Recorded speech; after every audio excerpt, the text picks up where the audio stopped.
Welcome back to Rich Tuesday. About 4 years ago, I had a moment I didn't really expect.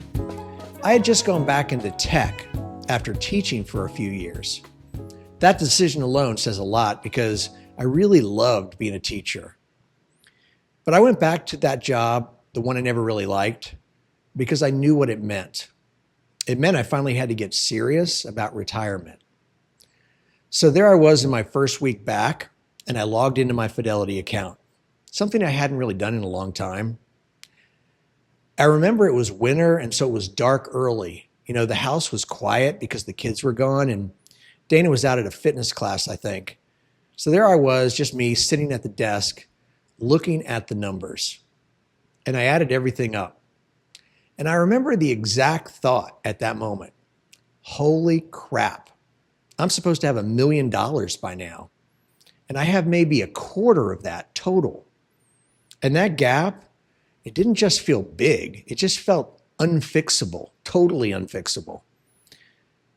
So I did what I always do. I tried to solve the problem. I started breaking everything down. How much do we actually need to live? What income can we even count on? My wife, Dana, she's younger than me, so she's going to be still working, and that's going to help. But even with that, it still felt like climbing a big mountain. And I was staring at a zero balance in my new job's 401k because I hadn't even started contributing there yet. And I wasn't 30 at the time. I was already tired, worn down, already questioning how long could I even stay at this job? And even if I saved aggressively, like $3,000 or $4,000 a month, it still felt like nothing. Because when the target in your head is $1 million, that kind of savings, it feels like a drop in the bucket, really. But the hardest part, it really wasn't the math, it was the way I was feeling. Because when I saw that number, my first reaction wasn't curiosity, it was embarrassment. Almost shame, really. Not just about the number itself, but about what it said about me. I've had a successful career. I've made good money. From the outside, I know people would assume I had it figured out, that I had at least $1 million saved, probably more. And sitting there in that chair, I had this thought. If people knew this, what would they think? It felt like I had lost the game, like I was finishing in the bottom half or the bottom quarter, really. And I just expected more from myself, so it was disappointing. And the voice in my head wasn't really screaming at me. It was worse than that. It was calm, matter of fact, disappointed, like you should have done better. You made good money. You weren't disciplined enough. I blame myself completely, 100%. No nuance, no context, just a verdict, guilty. And once that door opens, you start replaying everything from your life, every decision, every fork in the road, the house you bought, the job you left, the vacations, the cars, whatever the lifestyle was, and you start building a case against yourself. Underneath all of that, though, was something I didn't fully see at the time. I wasn't just judging my number. I was comparing it.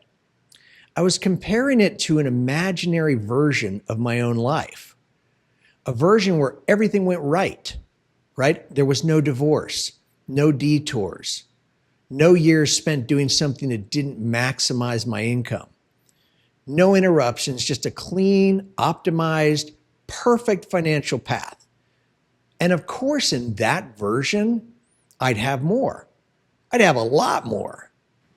But real life, it doesn't work like that, does it? In my case, there were things that mattered. A divorce, years spent as a low-paid teacher during my best earning years, life choices that didn't help that final number, but that weren't really wrong either when you thought about it. But back then, when I was looking at those numbers, I ignored all that. I just judged myself, as if those chapters shouldn't count at all. I also carried this quiet assumption that if people really knew my situation, they would judge how I lived. Because the truth is, I wasn't ultra frugal. I lived responsibly. I had low debt.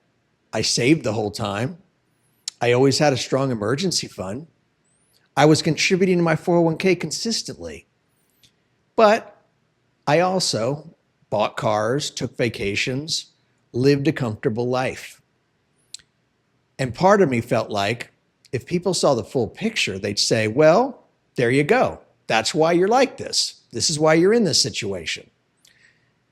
But something interesting happened over time.